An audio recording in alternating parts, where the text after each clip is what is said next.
Record.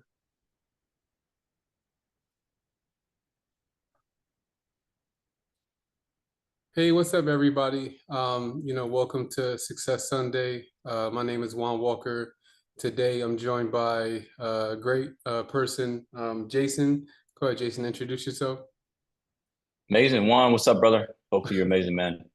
And I'm excited to be here. I'm excited that you offered to have me on here because I know that you're getting this word out to your people, your network, your environment, to do this podcast interview. So I appreciate it, brother. It's nice to connect, man. How's everything? Yes, sir. It's great, bro. I'm blessed, man. I can't complain. Just staying grounded, staying focused. And I was really looking forward to this, man, when we had our conversation during the week.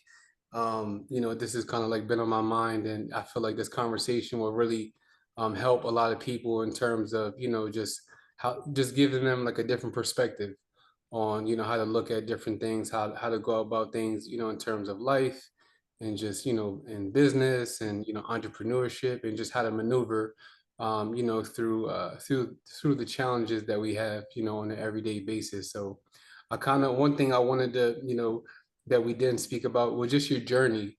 um what kind of started this journey of just just continuous improvement, just how how you met Bob Proctor. How did your journey really start?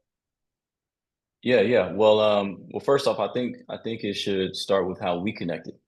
Yeah. And we connected, through Bob Proctor's teachings, which is amazing.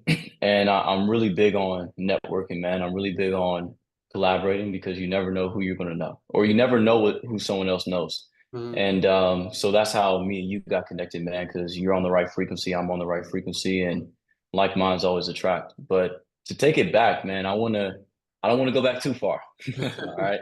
But we'll go back far enough, man. Yeah. But Juan, I was blessed when I was 18 years old. My older brother pulled me aside because I was in a position in life where I was at a crossroads, and this is something that we discussed. And you told me your journey, which I think it'd be good for everybody to know bits about your story as well. But I was at a crossroads, man. Growing up, I was an athlete. I played sports my whole entire life. Basketball was my thing. I did all four major sports, football, track, basketball, and I did some swimming as well and other things. But basketball was the thing, man. And growing up in my environment, where I'm from in Indiana, we had a big athletic community around us. And our goal was always as kids, and when I mean our goal, meaning me and my friends, my peers, we always had a different mindset. Our goal was to become professional athletes, and not just for the sake of what most people want to get from being a professional. It was so we can be able to have the finances and the connections to start businesses because we were hustlers. We were entrepreneur minded, man. And that was the path I was always on. I always tell people I went to school for two reasons: to sell candy and to play basketball. That was why I was there, man. And I did pretty well with both. So but anyways, growing up, man, I grew up from, uh, I guess, an average background. And when I say average, I heard a quote one. It really shocked me. It said, "Average is the best of the worst, and the worst of the best." That's good. I heard that from I forget who it was, Bob Proctor, John Maxwell. And when I say average environment, we weren't too bad, but we weren't too good. It was just lukewarm. And I always wanted more, man. Grew up in a religious sense. We would preach and do all this stuff, but growing up, man, I felt I was a little bit confused because no one around me was actually doing what we were preaching. And so I always had a different mindset, always trying to look for the answers. And at 18 years old, I found it because my older brother, like I said, he pulled me aside. And this was at a time where I was injured. So I couldn't play professional sports, had to come back home. And I was at a crossroads where I could have easily went into some of the situations my friends were in, or I could, follow certain paths that were much better. And I read that book, Rich Dad Poor Dad, and it changed the game for me. And I think I told you one when I first picked up the book, because a lot of people had different experiences. But when I first picked up that book, the thing it did for me it made me realize I wasn't crazy Hmm. because I had always thought bigger than my environment. And I think anyone who's listening to this right now, you wouldn't be listening to this if you didn't think differently or didn't think much bigger than where you are, because you're attracting it. And so I thought bigger than my environment, but when you're around people that are struggling, when you're around people that are negative, maybe lacking financially, you don't tend to talk about prosperity. Hmm. You don't tend to have conversations about our dreams. We don't have conversations about where we're going, what we're going to do. It's always about what we don't have. And Hmm. so when I read that book, it's like, have you ever seen the movies, bro, where it's the alien and then they go to the next planet, then they end up finding more of their own kind? Well, I never. And if you ever seen movies like that where it's just like the last one left and then he goes on the adventure and then he finds more of the ones that he was like, and that's kind of how it was when I picked up the book. I'm like, man, more people like this exist. I Yeah. didn't know. And so that changed everything, man. That opened up the door for me to meet some of my brother's friends. They're very successful what they were doing. Some of them, financially seven figures in their businesses, and they were being mentored by the Tony Robbins, the Bob Proctors, the Eric Thomases. So they're the ones that connected me with the Proctors, and then built a beautiful relationship with them. And it changed my world, man. It really did. So hopefully that helps answer your question, brother. Yeah, that's beautiful, man. I want first and foremost, I just want to say, just congratulations on, every all your successes, man, and everything that you've been through. Because it sounded like, when you had an opportunity to be still with the situation with basketball, that's when you kind of started to understand and, figure some things out. And just that's so important, just being still and taking time to really just really be aware of, where you are in life and how you can improve and, just how you can get to that next level. I know you told me, you said that you were into to basketball. We got to stop it right here. I got to know who's your top five favorite basketball. Uh-oh. So the podcast just changed form. Well, no, Don't because do that, man. I'm a basketball head as well, man. I think for me, I've been playing basketball my entire life. My family, I have a history of basketball players in my family, and basketball really helped me stay out the streets. And Mm, it just it gave me something to do. And I grew up my grandmother my grandmother's house. There was a basketball court literally right across the street. So maybe that was divine intervention and God giving me a playground and something to do in my younger years. So it really helped me out a lot. hmm Yeah, I felt the same way, man. Basketball was kind of like a sanctuary for me. Hmm. It was a thing that I can do where I could get away from the noise.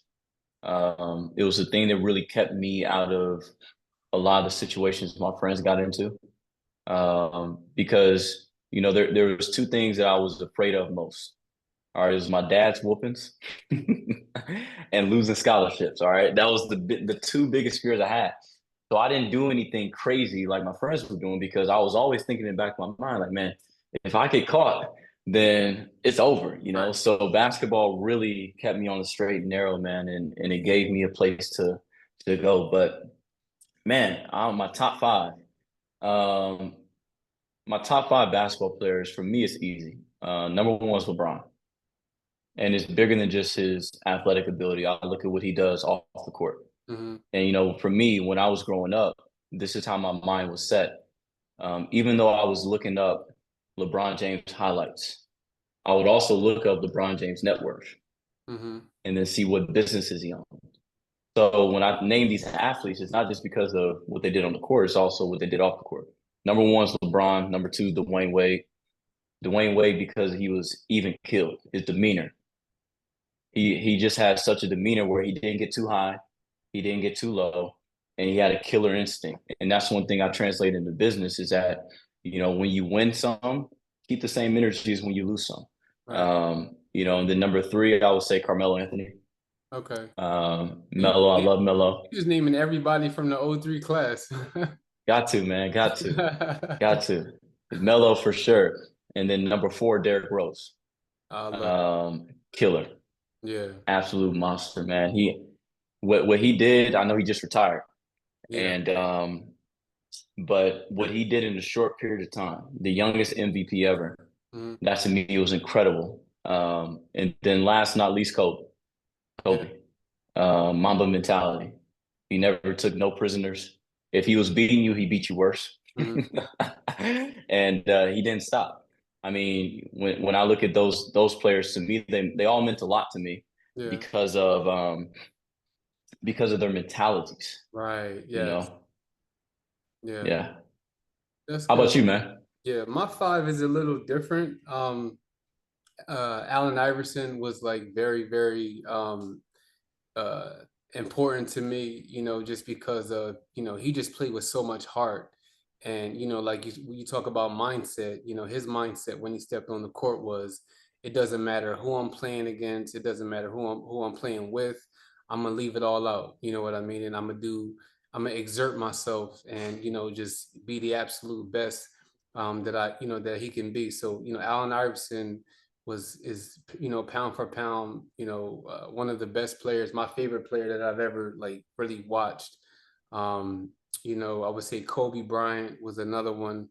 And the funny thing about it, I hated Kobe, man, and when he wore number 8, I could not stand him because he was just killing, man. He Yeah. kill the Sixers, he would kill AI, he would kill the league. They went on that three-peat with Shaq. But as I got older, I'm like, wow, you really see that this guy is really obsessed with winning. And God bless his soul, him and his daughters and his family, and in a tragedy. But what he was able to do after basketball was really incredible, with storytelling and just his production, his businesses, and winning an Oscar. I think that he kind of showed Hmm. you that, like, it's when you pivot, the same principles matter, like the foundation, which is dedication, continuous improvement, learning, thinking outside the box, and building. That was, because those are characteristics that mean a lot to me. Number three, MJ. Yeah, Michael Jordan, man. I think that what he did, in the 90s, just he was just dominant. You know what I mean? He would step on you, he would step on your throat. He was a killer. And just he had no flaws because he put in the work. And like you talk about just mindset, it's just putting in the work every single day. You know what I'm saying? Just trying to get better, trying to improve.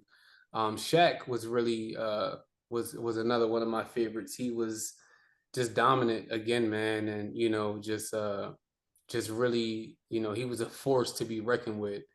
And five, I would have to go with the Dream, Hakeem Olajuwon. You Hmm. know what I mean? He was another one where you could just tell that he was extremely skilled, and he used other things like soccer for like footwork. And so he understood early that you do multiple different things, and all of these things contribute, eventually in some way, form, or fashion. That's why like his post game, his post work was absolutely phenomenal. So those are my top five players, man. And like you said, it's all about mindset and just having that obsession. I saw this video a few days ago, and this guy was talking about. He said that there's three different types of people: the interested, um, yeah, he said the interested, the obsessed, and yeah, the interested, the committed, and the obsessed. So like there's three different layers. So if you're interested in something, you're just curious about it. And then once you're committed to something, it's like you work towards it. But when you're obsessed with something, it's a certain you cultivate a certain level of desire to just, I have to do this, I have to do it, and you're able to tap into a frequency that that is just that law of attraction. What Bob Proctor speaks about, or what he spoke about. God rest his soul. But just being on the same frequency. If you want something, you have to be willing to sacrifice. You got to be willing to put in the work. You got to be willing to do like a lot of shadow work when no one's looking, when you don't feel like doing it. That is what's going to get you over the hump. Because anybody knows that when you are able to just dedicate yourself, and just continuous improvement, because you understand that it's not a sprint, it's a marathon. And Hmm. because when you create something, when you're building something, you can lose it. So it's Hmm. really important that you build a solid foundation. That way you're able, when you get it, you're able to sustain it and grow it and expand it. So that was those basketball players meant a lot to me. I wanted to know, like, how did you get in contact with Bob Proctor, and just your entire, I know you guys had a really really close relationship.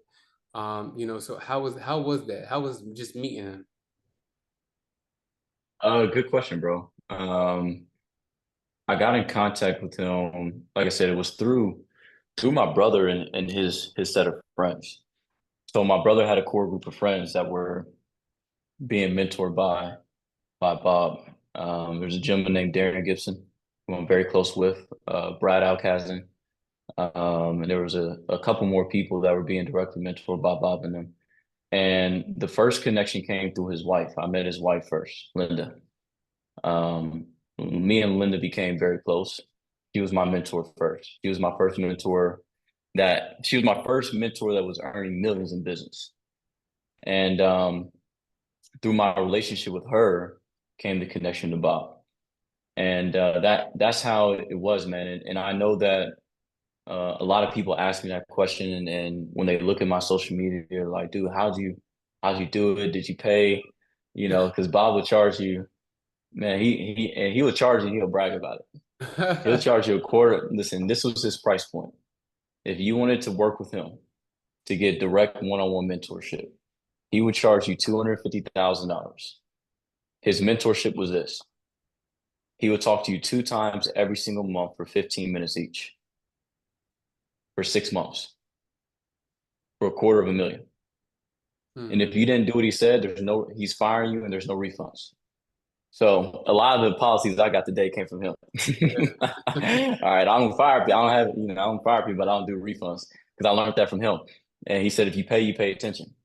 Mm. But so when people see that, they're like, man, did you pay a quarter of a million? Did you get in this program? Did you do that? I'm like, no, I didn't do any of that. I said, first off, when I first got into his information, I wrote down a goal. I remember I was watching the video he had, and he said you get 2 pieces of paper, and I did this. And he said on one piece of paper you label it paper A, and on the second piece of paper you label it paper B. And he said with these 2 pieces of paper, paper A, you write out in bullet points the lifestyle you currently live. So whatever it is, man, from the smell of your breath to the car you drive, you write down everything on that piece of paper, the lifestyle you currently have on paper A. Then he said on paper B, I want you to write out the lifestyle that you want to have. So the car you want to drive to the veneers you want to get. I don't know, whatever people want to have, man. It's you write down every detail of everything in a bullet point you want to have. And this was his instructions. He said, with paper A, you take paper A, you literally flick a lighter to it and burn it. He said, burn it because it's symbolic, meaning that when you burn something, it's no longer here, it's gone. And then he said, you can do one of 2 things with paper B. You can read paper B every single day, or you can read it once and fold it up and put it somewhere, and then come back to it in a couple of years to see what you did.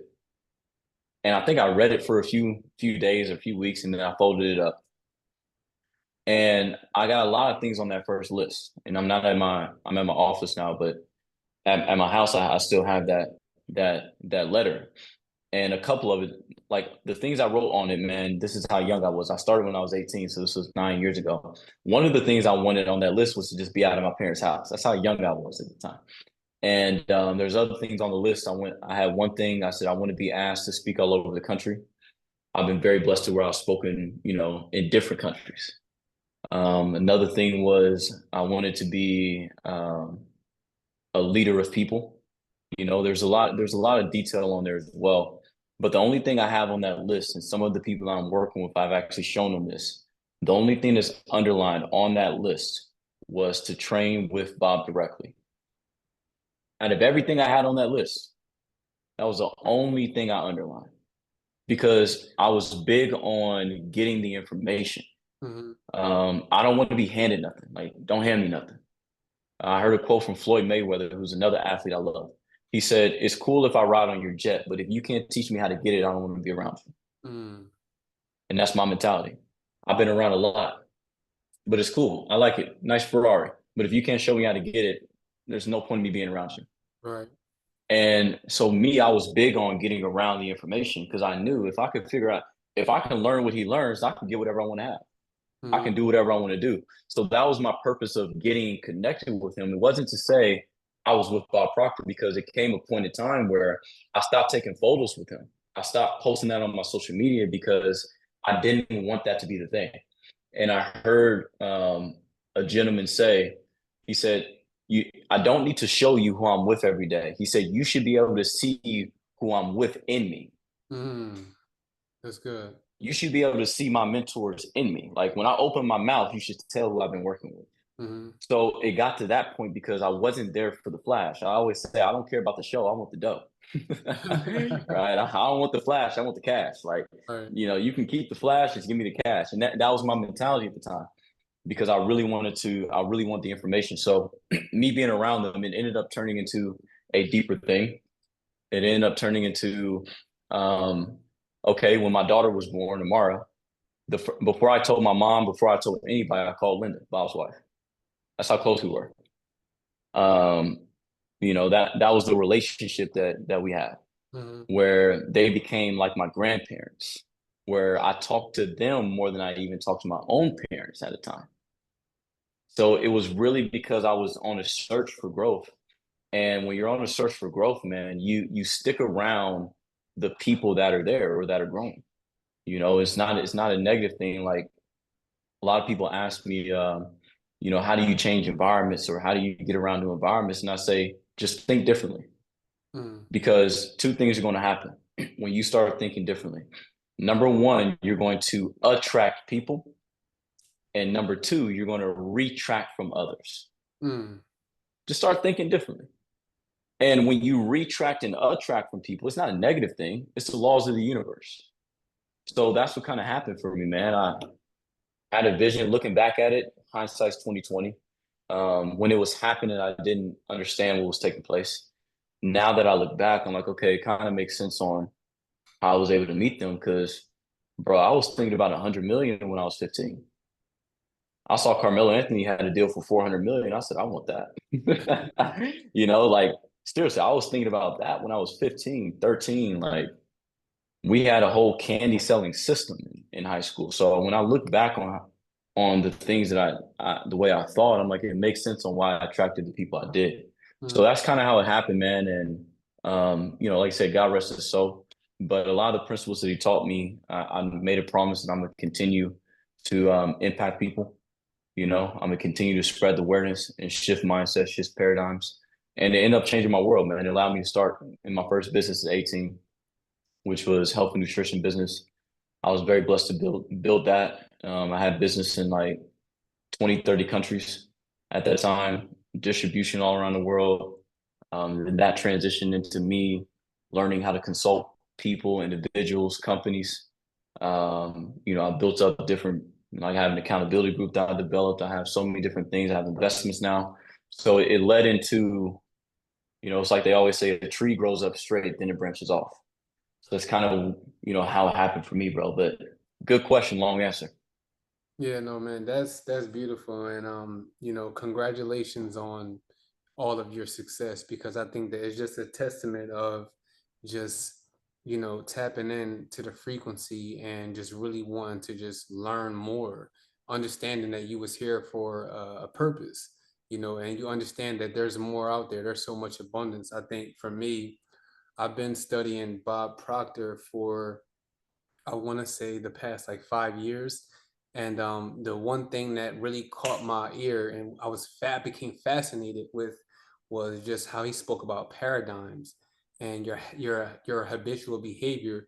And there was a video where he drew out the your consciousness and the subconscious mind, and just really showcasing it as a picture. And and then how everything translates to the body, especially with the Mm, subconscious mind, which like it can't reject information, it has to accept it. So just studying that and understanding that is just like, okay, through the law of repetition, and using your higher faculties, that was really big for me to understand, like, okay, you got to get back to being more like a child, using your imagination, your perception, reason, your memory, intuition. Like, and I really studied, as you can, hear, I really like studied him to the T.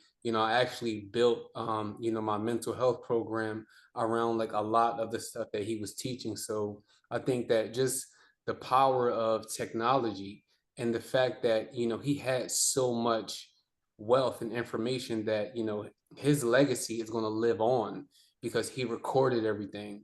And there's so much information to take away from all of his teaching and all of his great work. And as you start to really dive in deep and start like embodying the things that um people like him, Tony Robbins, Dwayne Johnson, just these people who like are really dedicated to just learning and really understanding the mind. It was just really fascinating. And, he really introduced me to Think and Grow Rich, which is, Hmm. by far one of my favorite books. Just looking at finances in a different perspective, just Yeah, looking at the world, in a different perspective, and just really diving in deep on the details, and being yeah. very specific with, how you live your life, to, like you said, your environment. And, what you said, energy is very contagious. And your energy is transferable. That's why you have to be very mindful of, who gets your energy, where you give it to, and understanding that, everything has to benefit you. For me, Hmm. my mother, she taught me just how to love, how to give, but she never really taught me boundaries. And she never really Mm. taught me to, put yourself first, invest in yourself first, love yourself first. So I think that, for me and my like healing and transformation journey, I had to unlearn a lot of things. Just I Hmm. had to reprogram my subconscious mind and to understand that, what, in order to in order to really pour, your cup has to be full.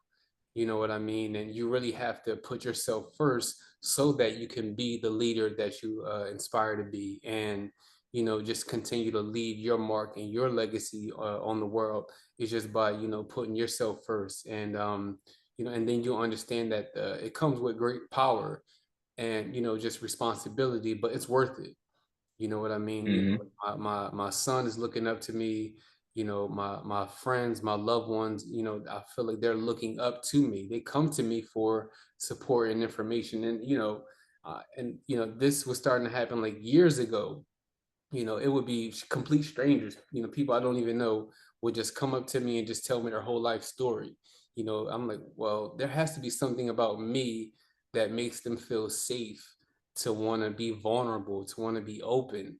And as I started to, really pay attention to that, I'm like, okay, well, I see why God really created me is to be a source for healing and, just love and light and positivity. So, it kind of you know, uh, just a domino effect, man. And just me paying attention. I'm like, you know what? I have to be obedient and just really do this work, and just Hmm. really focus on, just purpose and, just living a life full of abundance and prosperity.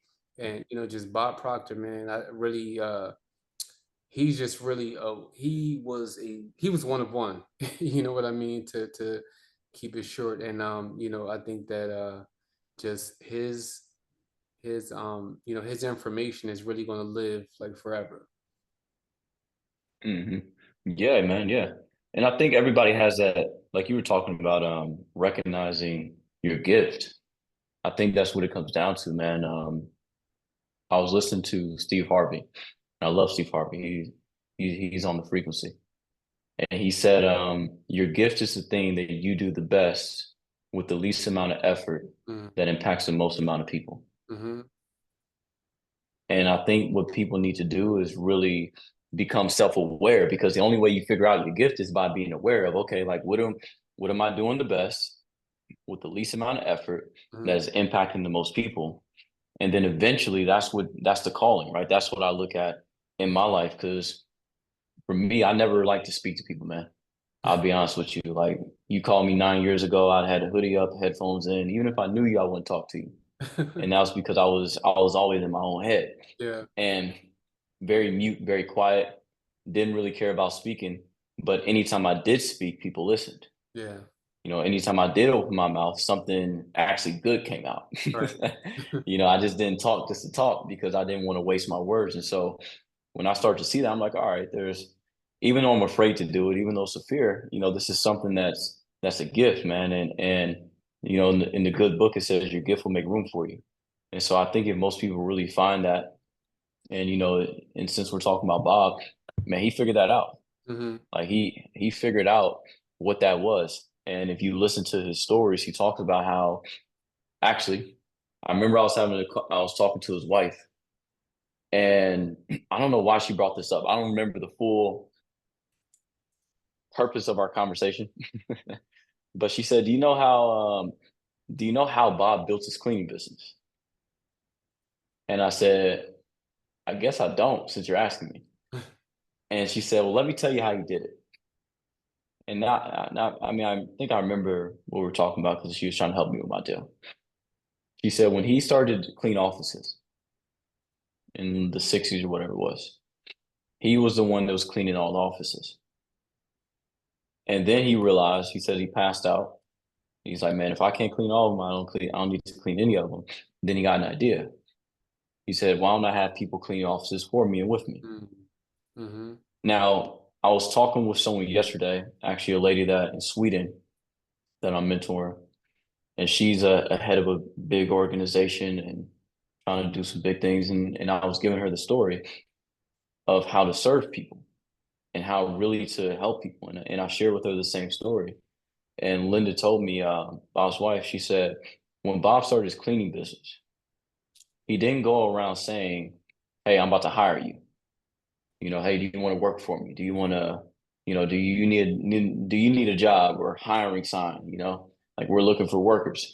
What he would do is actually pretty incredible. He would go to regular places, and he would go out and meet people. Just literally go out and meet people, network with people. Hey, man, I like your shoes. Hey, you look familiar. Go out and meet people. And this is how he got people to clean offices with him. Let's say he met a guy and they had a conversation, and Bob will start to ask the guy about his goals. Hey, so what are your goals? And the guy will say, well, I want to buy a new car. All right. And he'll say, okay, cool, man. So how much do you need for your new car? And this is back in the 60s. Let's say $2,000, right? For a new car back in the 60s. Oh, I need $2,000. And he would say, oh, that's amazing, man. So do you think that where you're working at now is going to help you earn additional $2,000? The guy would say no. Then Bob would ask him another question. Hey, okay, so do you have anything you're working on outside of your job that could put $2,000 in your pocket? The guy said no. And so it was never Bob saying, hey, man, do you want to work for me? It was always him figuring out people's goals and dreams, and then providing the solution Mm-hmm. with his work for their dreams. So if the guy said, no, I don't have anything I'm working on, and then Bob would simply say, well, listen, if you do exactly what I say, I can help you get a car. How are you going to do that? If you're willing to give me an hour of your night, 4 nights a week, I have some offices that I'm cleaning that could pay you X amount per night over the next 9 months, which can help you get your car. So everybody that worked for him, they weren't hired because he needed workers. He found people that had a dream to earn something, to get something, then he put them in that position. That's good.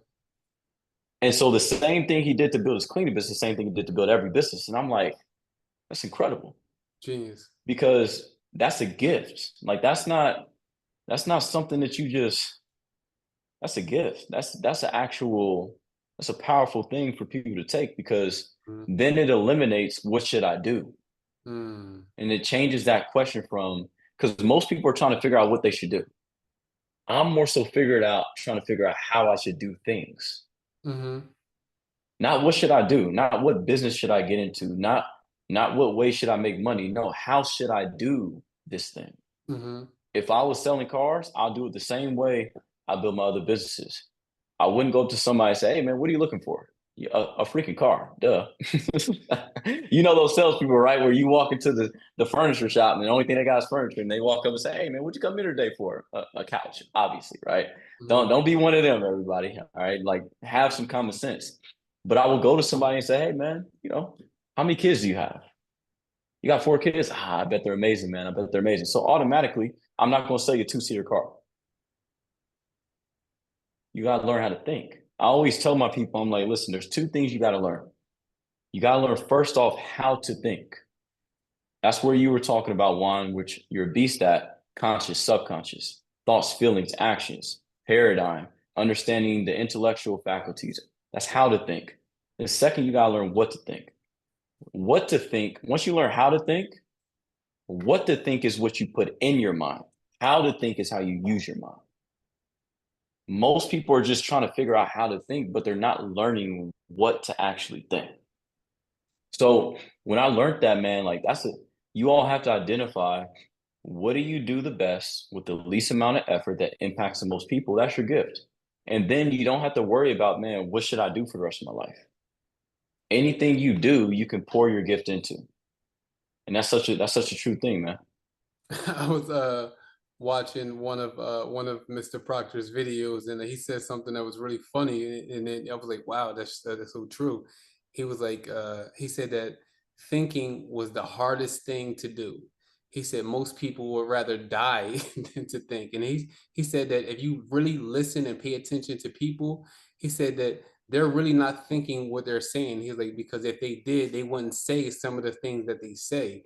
And I was just like, wow, like, yeah, that's really true. Because I've had it. It's happened to me. Like I'll be in conversations with people, and they'll just say certain things, and they're just like, and I'm looking at it from my perspective. I'm just like, wow, like this person, is just sounds really like blind, or like, they don't really understand the power that they have within, because everything is they're looking at their external world, but they never focus on going within and understanding that they have the power to change things, to change how they're living, to change their environment.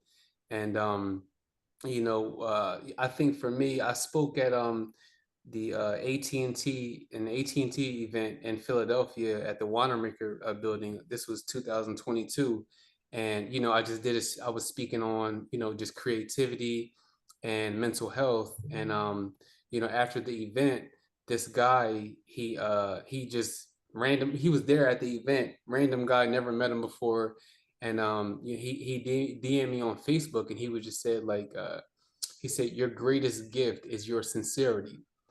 And I felt like when I saw that and when I read that, I felt like it was just a revelation from God, and I was just honored. You know what I mean? Because I feel like God works through different people, and He'll speak through different people.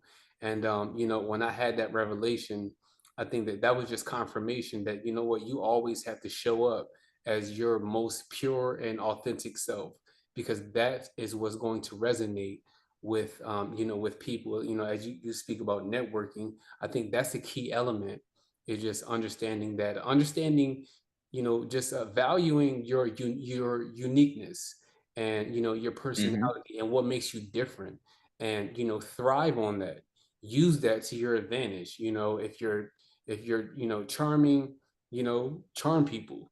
If if you heal people, heal, if you're a healer, heal people. And I think Bob, what you spoke about, he just had the gift of um really getting you to think differently, to think outside the box, to understand, like, okay, not why am I doing this, but understand, putting purpose behind it. Okay, I'm doing this because I need this. Just setting goals, Hmm. creating a foundation of goals. And once you accomplish that goal, okay, what's next?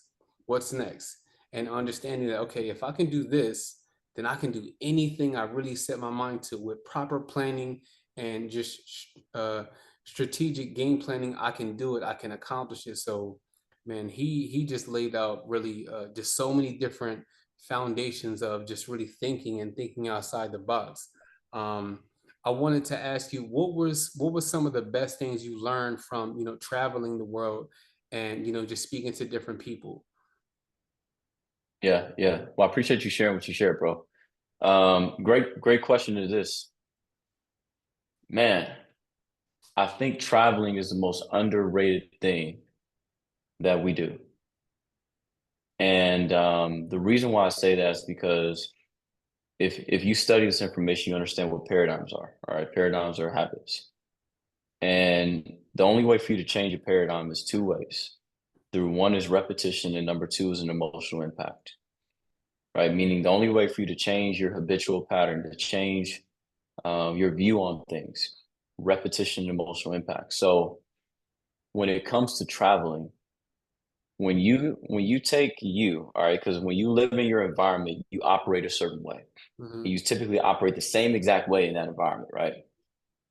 And then other people operate their own way in their environment.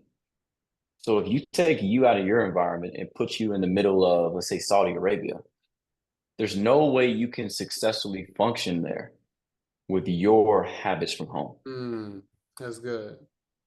You have to pick up new habits Hmm. and a new way you walk, new way Yeah. you talk, new way you greet people. So you're automatically forced to Hmm. grow. Good. That's what I think people miss with traveling. Like when I went to oh, I don't know. When I went to even in Europe, even in Dubai, where else? Caribbean. Like I was forced to their culture. I had to change how I greeted women, you know, in some of those countries. I couldn't go up and say, "Hey, how are you?" I had to walk to the man first and then introduce myself to him, then talk to the woman because it's a very different culture wherever you go. So Right. I was instantly forced to change my habits, instantly forced to change my view. So traveling is one of the best things, man. And traveling is such a beautiful experience because of the people you meet. Hmm. And I've been so blessed, man. I often tell people, one of the things I'm going to order, I'm gonna have this custom made, is a flat map of the world. And like a flat map where you can see the Americas, you can see Africa, Europe, Asia. And I'm gonna convert that flat map into like a big, like a wall, and I'm gonna turn it to like a dartboard. And I gave them an example. All right, this is a dope example. I said, listen, if I give you 100 darts, and I say throw 100 darts on that board, and I said, let's just hypothetically say they land on land somewhere in the world.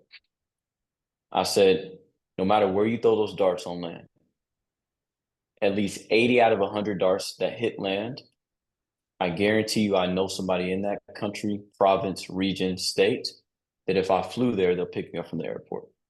Mm. I don't care where you put it. You can be in Angola, Africa. Somebody pick me up. You can be in Portugal. You can be in Spain. You can be in Sweden. You can be in Latvia. You can be in the UAE and the four different states in UAE, Qatar, Kuwait. Doesn't matter. I guarantee I know somebody in that country that if I flew there, they'll pick me up from the airport. And the reason why is because I traveled. But the second reason why is because I networked. I connected with people. I remember one of my friends, Brad. He told me something. When I met Brad, I was 18 years old, and I often share this story with people because it resonated. I met Brad, I was 18 years old. I was earning $250 a month. Brad was 29 years old. He's 11 years older than me. He was 29 years old. He was earning 250,000 a month. Mm. Big difference. A lot of zeros. All right. I met Brad. He came to Indy. He's from Cali. And I remember he came in a rental car. He's an interesting dude, man. This is when I learned like California is a different world. Yeah. He came in a rental car, like a Kia rental car, tiniest car you could ever get in. He pulled up, he hopped out the tiniest rental car. He had a backwards hat on, a tank top, basketball shorts, flip flops, and a $50,000 Rolex. This is him. And he's the reason why we actually know Bob Proctor because his dad, Tom, and Bob were best friends. So he's the main reason why we all know. But anyways, Brad comes in and he says, "Hey, bro, I got a question for you." I said, "Yo, what's up?" He said, "Bro, you got a smartphone?" I said, "Yeah." He said, "What type of phone you got?" I said, "I got an iPhone." I said, "All right, all right." He said, You make money from your smartphone? I said, no. He said, well, bro, you don't got a smartphone, you got a dumb phone. Hmm. I'm like, all right. He said, let me ask you, he said, do you understand what you got in your hand right now? He said, you have more technology in your hand than the first rocket ship that landed on the moon. Literally. And so when I understood that, and actually when I saw Brad, he would be on Instagram taking a photo. Yeah, I got my people in. He's in Berlin. Next week he's in London. Next week he's in Nicaragua. Next week he's here, and I'm like, dude, what the? I, what Right. are you doing? Like, how are you doing this? So Hmm. he was the person that helped me have my first goal to have business in the UK. That was the first place where I wanted to have business because I saw Brad in the UK, and I'm like, dude, we don't even go to different states in the states. Like, you're traveling the world and all stuff. So he was the first inspiration for me to have business around the world. And it did something for me, man. I mean, it changed my perspective. Like when I travel places, I never come back home the same. Every time I go somewhere, I come back home different Hmm. because my perception has changed. Hmm. Perception is nothing more than your current view of the world. Hmm. And our current view of the world is based upon where we currently are at. So traveling is everything, bro. I tell people all the time, travel. That's why with my accountability group, I'm now starting to host retreats so people can travel and get the heck out of their environment to see something different. And I was listening to one of my mentors on the podcast. He shared this example, and it was very true. He said, "Do you understand why human beings think that they're the only creatures in existence? Like we as human beings don't think anything else exists outside of this world, right? Like we don't think that there's aliens that exist. I'm not going to go on conspiracy theory, but I'll give you an example. Every star you see is a sun. Hmm. What revolves around suns are planets. There's absolutely no way we're the only things in this universe. Hmm. But people believe that we're the only things in this universe. And here's why. The reason why we believe we're the only things in this universe is because we never left Earth. Hmm. Right. That's we, good. we've never left Earth. Hmm. That's why we believe we're the only things here because we've never even left the place we're at. So it's the same. Earth for people is you can look at that as their current environment. Yeah. That's why people believe the only way you can make money is from a job because they never got outside of a job. Hmm. That's why people believe the only way you can be successful is if you become a doctor or a lawyer or this person or that person because they never met a billionaire that didn't have a degree. It's only because of our environment. So when I understood that environment was everything, Hmm. and here's positive proof: you put water in a freezer, leave it in there long enough, what happens to it? It's going to freeze. It conforms to an environment. You Hmm. take an ice cube out of the freezer, leave it on the table long enough, what happens to it? It's It will eventually conform that's to good. the environment. That's So good too. what I tell people is this: learn how to change your temperature of your room. Hmm. Change your temperature of your room by moving to a different room. Bro, that's the importance of it, man. Like travel the world. And I used to say this, man, I want more stamps on my passport than stamps at the club. Like you can That's yeah. these are my affirmations, man. Like and I had another affirmation. It's gonna be way more fun to party on the jet than party in the basement. Right. And I'll be honest with you, champagne, 30,000 feet up, where you're not sitting in a row, where you can Mm. move around and lay down in the jet, it tastes very good because I've done that. And this was affirmations I would say to myself when I was in positions where I was in the bad environments, where everyone around me was not speaking that language. I had to say those things. So traveling, man, like just take a different street home Yeah. next time you go home. See something new. Yeah. No, I think, man, that's incredible, man. Just to backpedal off everything that you said about traveling, for me, once I started to travel, back in like 2020, I really never traveled that much as a kid, but I really started traveling once like COVID happened. I was like, you know what, I gotta do something. Um, but for me, every time I traveled, I saw expansion and I saw abundance. So that for me was very critical. And I'm just like, wow, every single time I leave my environment, I'm seeing something new. I'm seeing that there's so much more, that there's more, more things to see, more experiences to be had. And, on top of the just, making relationships and meeting people, but it's just about the experience. I'm just like, wow, like you have to leave it's not even an if, ands, or maybe. You have to leave your environment so you can grow, so you can see that, oh, wow, man, there's so much work that needs to be done and so many places to see. Like, for me, um, I haven't traveled too much out of the country, but just going to New York and Los Angeles and I got family in Phoenix, but every time I would go, I'm just like, wow, man, like the world is such a beautiful place, and you have to leave your environment. It was just always therapy for me, just like a Hmm. breath of fresh air, just new energy, Yeah. environment, everything is new. And so it's kind of like you're a kid again because you're doing something Hmm. that you never did before, seeing places that you never seen before. So it's just like there's a certain level of energy. Your vibration is extremely high because everything is new. And like you said, that you learn how to adapt because you being in a different environment, it forces you to, like, what, I got to be different than what I was at home. When I go to New York, it's, you understand that you're a small fish in a big ocean. You know what I mean? That there's so much more, that it forces you to grow. It forces you to expand, and and really think outside the box. So, no, man, traveling. If anybody who hasn't traveled, it's a must. It's a must, man. You gotta get out. You gotta get out. Hmm.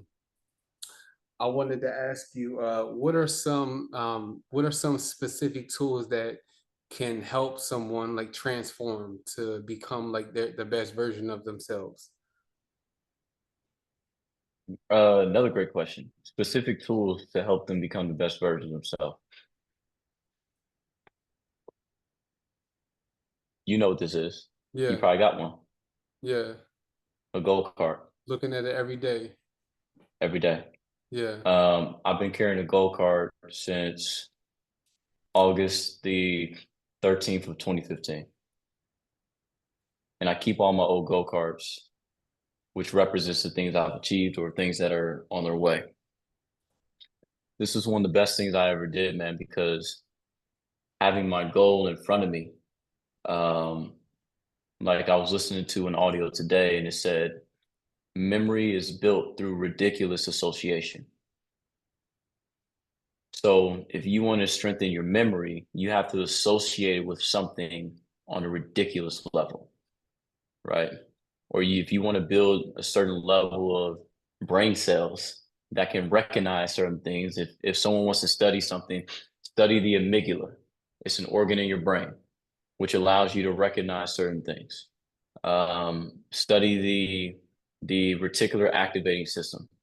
Or I'm sorry, the reticular activating system is a system in your brain that allows you to recognize certain things that you're familiar with. So here's an example. If you get a new pair of shoes, and it's funny, everybody else now wears those shoes, right? Mm, Not when you bought the shoes, it wasn't because as soon as you bought it, everybody else started buying more. It's because those shoes weren't important to your subconscious at that point. Now they're important to you, so now you recognize what's important to you. That's the RAS, the amygdala, your subconscious mind's guard dog. So, it's a thing that lets certain things in, it's a thing that keeps certain things out. So, with my goal, I've always had goals on my goal card that were not yet accepted. My first goal card said, I'm so happy and grateful now that I earn $1,000 a week as an entrepreneur. That was my first goal card. That wasn't accepted, man. My mom was making 35,000 a year, working a job. Dad had a job making 50 grand a year. So $1,000 a week as an entrepreneur, bro, that was like, you're rich in Indiana, yeah. So for me, that was the first target.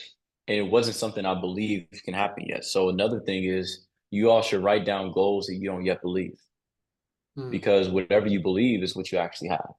mhm. So, and then there's different types of goals. There's A goals, B goals, C goals. It's a whole different spiel. We'll have to do another call on that. But I carry my goal card, man.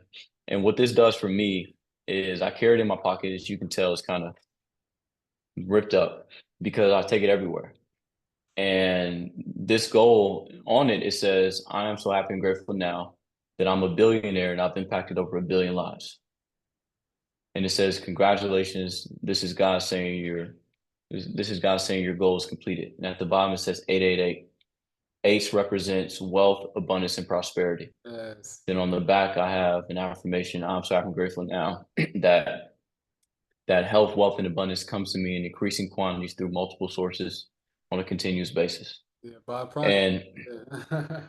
yeah, yeah. And if you want to know where Bob got those affirmations from, get the book called Power Your Subconscious Mind I have it. by Joseph Murphy. Yes, sir. In the book, he considers affirmations to be prayers, Mm, and so that's where he got the idea for affirmations from. Um, but yeah, I keep this with me, man, because first thing what it does is it's not that people forget their dreams; they forget to remind themselves, mm, right? yes. So we just forget to bring back up where Mm, we were going. Like we can be running and then we're like, all right, where am I going? I forgot where I was going, So at the end of the day, most people are going, but then they forget why they're going. They forget where they're going. They forget what was mm, the reason I started going in the first place. yep. So for me, okay, I got a busy calendar, bro. Like I talked to you, I talked to so many people before this call. I got meetings later on tonight. I got meetings tomorrow from people from around the world. My phone blows up all the freaking time. Like these are my messages so far, bro. This is just like in the last hour. So I can easily get lost in this and be like, man, why the hell am I talking to these people? What Yeah. am I doing this for?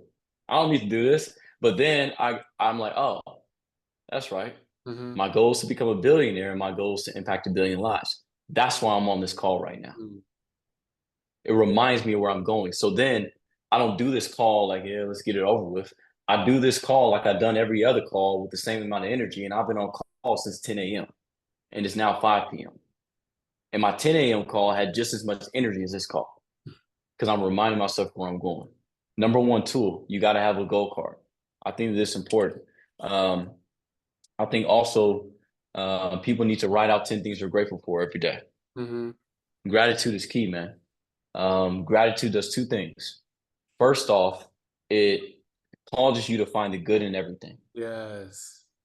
Yes. Find the good in everything, bro. Yeah. Like, imagine if you found the good in everything. If you're in business, imagine if you found the good in every single transaction Yeah. or every single person that walked through the door. You found the good in them, AKA, you found a way to do a transaction with them. What do you think would happen to you in a relationship, right? If you found the good in every single person or whatever it is. So gratitude teaches you how to find the good in things, and then second off, it teaches you how to put your mind on a positive frequency. Mm-hmm. So gratitude is key, man. I write my gratitudes every single day. You asked me some tools, and there's so many tools, man. I think everybody needs to get into. Actually, I did a mindset call series. Like I do my mindset calls. I told you like once a week, and I was doing this consulting for a company in Australia where I got this idea because a lady asked me to do that, and I said, "All right." And so I put together a list of things I was going to teach them, and they wanted me to talk about habits of successful people. So I did that consulting call, and I said, "Nah, man, I gotta talk about this more." So I did a three-part series called Habits of the Elite, and it's where I took either my habits or the habits that I know the elite people that I've been around have possessed. And one of the habits of the elite from most of the people that I'm seeing that are really elite is they're what you call business athletes. Mm, Business athletes, meaning that how you do anything is how you do everything. So just as much as they take care of their business, they take care of their body. They take care of the thing that is allowing them to do this. Like the reason why I'm able to have this much energy, which I have to have energy, is because I take care of my health. If Right. I was sitting around eating McDonald's all day long, or if I was sitting around drinking slushies from the gas station, or doing whatever, bro, there's absolutely no way I can live up to my calendar. Absolutely no way I'll be able to have this much energy now. Actually, I was up at 5 a.m. So there's no way I'd be up at 5 a.m. Now it's 5 p.m. with the same energy. And then my last call is at 9 p.m. Eastern time. Absolutely no way if I was unintentional with the things that were going in, if I was unintentional with what I was putting into my body. So I think people need to take care of their health and their nutrition. Bro, there's so many tools, man. Um, you need to have a good book that you. Okay, I think there's two things. Remember, I talked about how you need to learn how to think and what to think. Mm-hmm. I think everybody needs either a book or an audio. They need two. One book or audio needs to be teaching you how to think, Mm-hmm. how the mind works. Mm-hmm. And the second book or audio needs to teach you what to think pertaining to whatever field you're in. If you're in sales, that should be a book on sales. If you're in leadership, it should be a book on leadership. If you're into fitness, it should be a book on fitness. But the book on fitness won't help you unless you know how to think. The book on leadership won't help you unless you know how to think. The Mm-hmm. book on sales won't help you unless you know how to think. That's why there's two people selling BMWs. One makes 100 grand a year, the other makes 25,000 a year, and they're in the same damn building. What's the difference? The person. Mm-hmm. This. So if somebody takes those things, man, and last thing, find a good environment. Mm-hmm. That's essential. Finding a good environment, finding which I'm not trying to be biased when I say this, but find an accountability group. Mm-hmm. Find some environment that can, and if it's falling, like, because this is going to your followers need to get with you. Seriously, Mm-hmm. they need to lock in with you, Juan, to make sure that they're accountable, to have that push, because as human beings, the last person we do something for is actually us. Right. We're more inclined, our natural inclination is to really help someone else before we help Yeah. us, Yep. you know? Like the old saying of, I it's like a parent thing. I don't know what it is, man, about put your kids first and all this stuff, right? I get it. Yeah. But nah, that's wrong. Mm-hmm. Or that's not the wisest way to do it. Because um the one that has the ability to go out there and hunt and bring back the food needs to eat first. Mm. Ooh. Okay. My mentor was teaching us something about the dynamics of a family. And this is my billionaire mentor. I'm not going to disclose his name. But he was teaching us about the dynamics of the family. He said, you got the man, you got the woman, you got the child. He said, if there's only two or one meal, or there's not a lot of food, who eats first at the table? And this is only if you have that strong male figure and that feminine figure in the Mm-hmm. in the in the room. He said, who eats first? If you got the baby or if you got the child, the male or the female, who eats first? Everybody said the baby. Mm-hmm. Mm-hmm. Right? The That's good. child got to eat Yeah. first. It's the littlest one. He said, you're Wow. wrong. That's good. He said, the baby don't eat first. Yeah. He says, when I walk in that house, I eat first. He said, the reason why I eat first is not because of my ego, it's because if the baby eats first and it gets nourished and I don't eat and I die, the baby dies too. Yes. Because the baby can't go out there and hunt. Mm-hmm. I can hunt. So I need to eat first. The reason why I need to eat first is because if I have enough energy and I'm the provider, I can go get more food for the baby and the mom and me. That's good. That's very We good. got this, we got this whole dynamic wrong. Yeah. That's good. We got it wrong, man. It's Yeah. like Yeah. I'm not like when I had my daughter, my dad, God bless him. But he said, man, your life's gonna change forever, man. You ain't gonna be able to Mm-hmm. do nothing you used to do. I said, no, you're wrong, bro. I'm gonna travel more. Mm-hmm. You're wrong. Absolutely not. I heard Bro, this. my daughter was 3 months old. I had her in Vegas.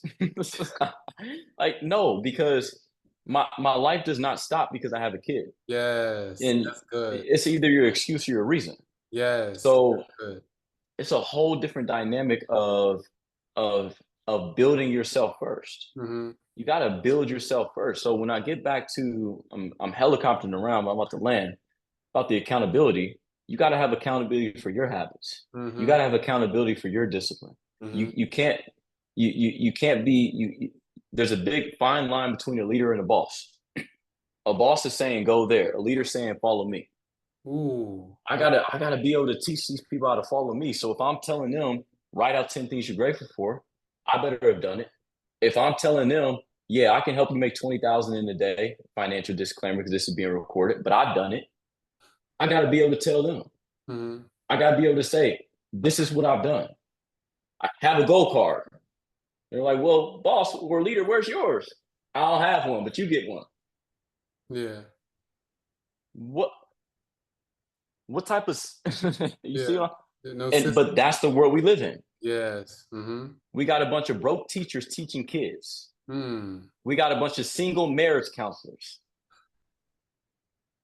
make it make sense. We got a bunch of overweight trainers.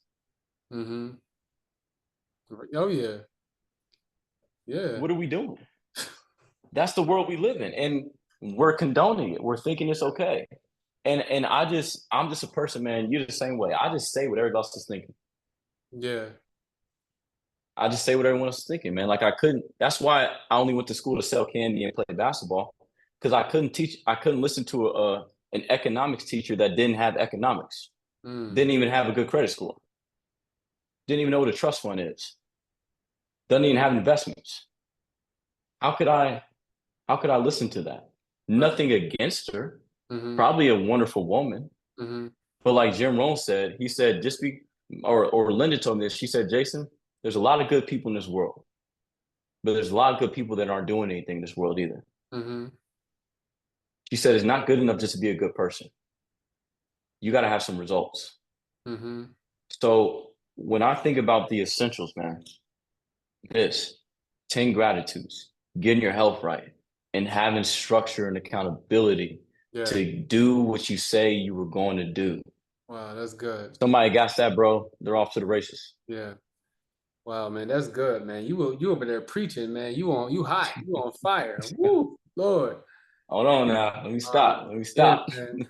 Now what you spoke about, it's just a lot of unlearning. You know what I mean? I think that it's just the culture and the ways that we're raised in. Because I people told me the same thing. Like, when I had my son will be 10 years old in January.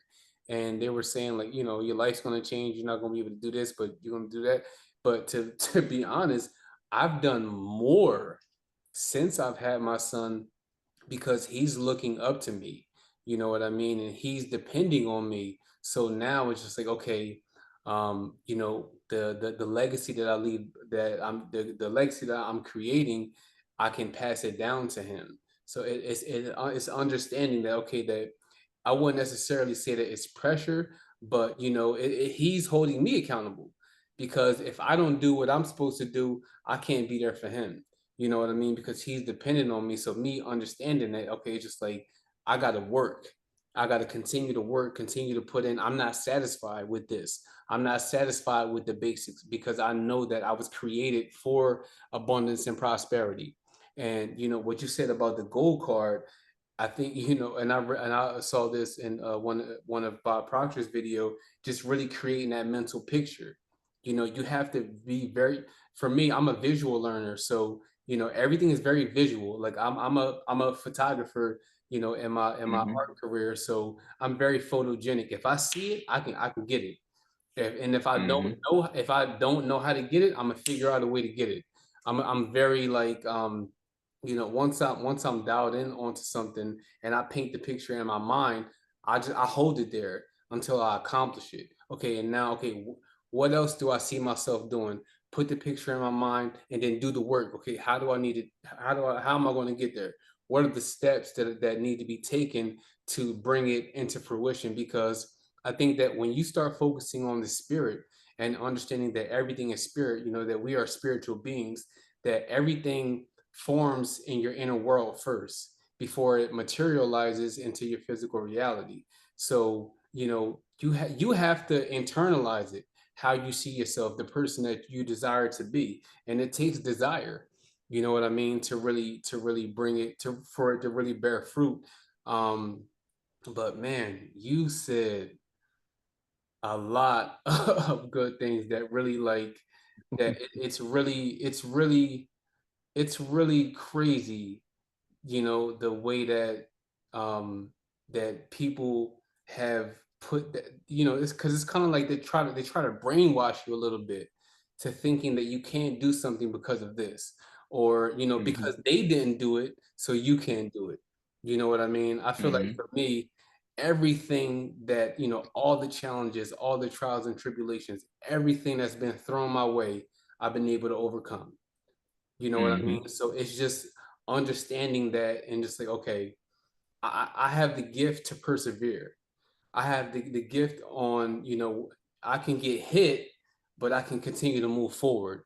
It's a gift. Like, like you spoke about earlier. So I just feel like, for me personally, you just got to continue to work. I feel like, you on your goal card, you spoke about the angel numbers, man. I'm telling you, I see them so frequently.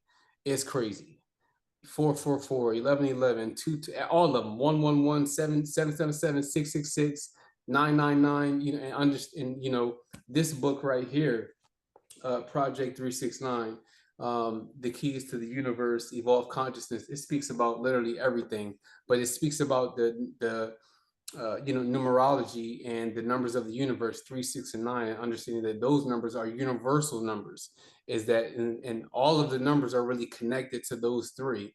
Three is an extremely powerful number in terms of just its biblical interpretation of the Father, the Son, the Holy Spirit. The life cycle. When you're born, and then your life, and then you die. So like just understanding just numerology is something that everybody should really study. And it's also important that when you see those angel numbers, what are you thinking about at that time? You know what I mean? Because a lot of it is revelation. And it goes beyond those numbers, man. I see, 24, 24, 77, 77, or 10, 10. Like it goes far beyond just like the single digit three numbers. But it's very important to understand that you're constantly getting sent messages from the universe. Once you understand that everything, we're all connected. We're all Hmm. connected, even though that we may come from different backgrounds and different walks of life. Is that we're all connected here on this earth together, and we all go through the same thing. So, man, this was great, This man. was needed, man. Yeah, this was We gotta this do this again, really, bro. oh yeah, this was really, really a great conversation. And I feel like, the things that just the mindset and the mentality that, me and you possess, we can really just bless so many different people.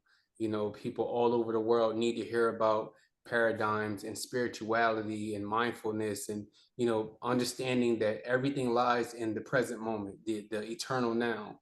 And that's where ideas happen, that's where the magic happens, that's where the work happens, where you're able to create, and create a life that's just different, and understanding that, what, just because this is there, I don't have to accept that. You know what I mean? Like, Hmm. I can change it. I can change the way I think. I can look at it from a different perspective. And for me, I've just been getting taught to really just have unwavering faith and frequency. Yeah, I love, a lot of people have been saying a few things during the comments, man. That's pretty cool. But yeah, frequency, and in order to get to where you want to be, you have to tap in on that frequency, man. I had got sick and the beginning of the year, and I affirmed it. I said, God, when I get out of this hospital, I am going to be in the best shape of my life. And I'm telling you, I've been in that gym, in the sauna, and it's just really taking that time to understand that my body has to be filled with energy, because I have so much creativity. It has to be energy in motion.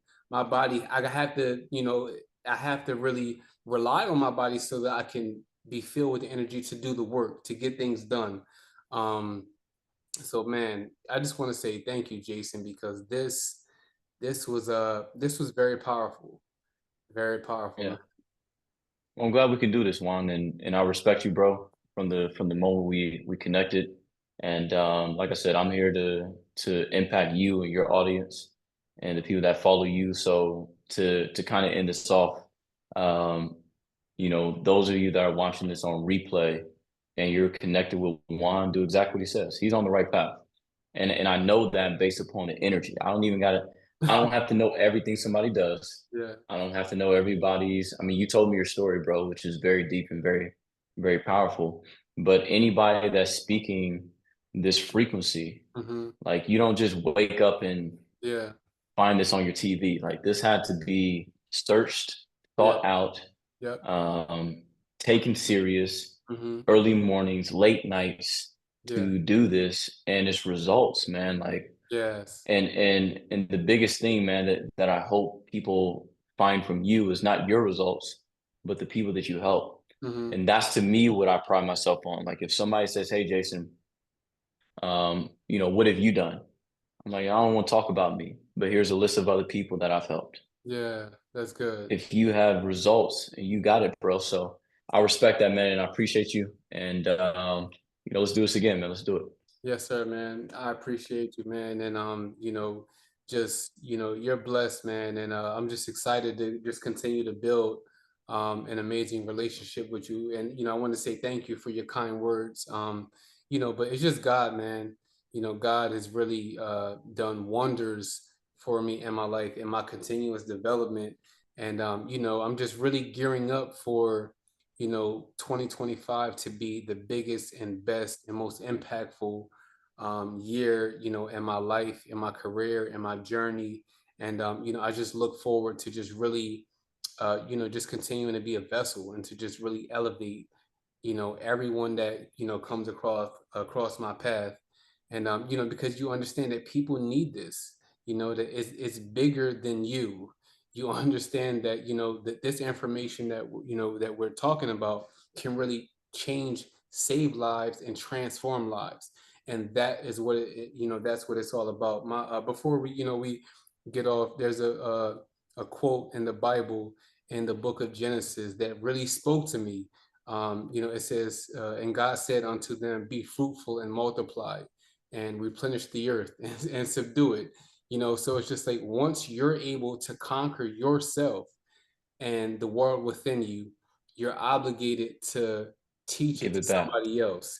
Because anyone in business and entrepreneurship, they know that the true wealth is information, and you got to give it so that way you can lift somebody else up and they can do the same thing for their loved ones. And that is just really what it's all about, man. Just really creating a community of just really uplifting humanity and uplifting one another for people to live their life, just healthier with more love, more, better finances, more freedom. You know what I mean? And just understanding that we all have the power to change, but we just have to believe it. You got to repeat it. You got to write it down. You got to do the work. You got to do it when nobody is looking.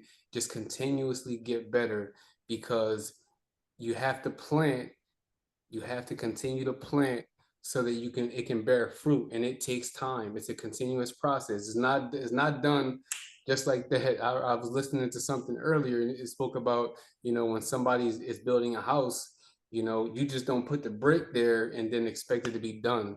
Is this brick, is this brick, is this brick. You got to continuously build it, and it doesn't happen all in a day. And you have to be very graceful and compassionate with yourself. For me in my past, I've I could, I used to be hard on myself, like, man, I'm not where I want to be. I'm not where I want to be. I should be doing more. I should be doing more. But I would just say, you know what? Let me just be thankful for where I'm at and just really appreciate the journey, because that's what it's about. It's not about the end result. It's about the journey and who you become in the process, and what you become. And then you start to really understand that, oh, okay, this is what it's all about. The journey, the present moment, that's where the real magic happens. That's it, bro.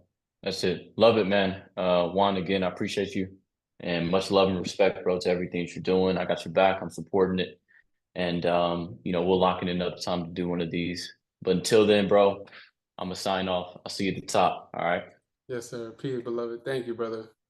Yes, sir.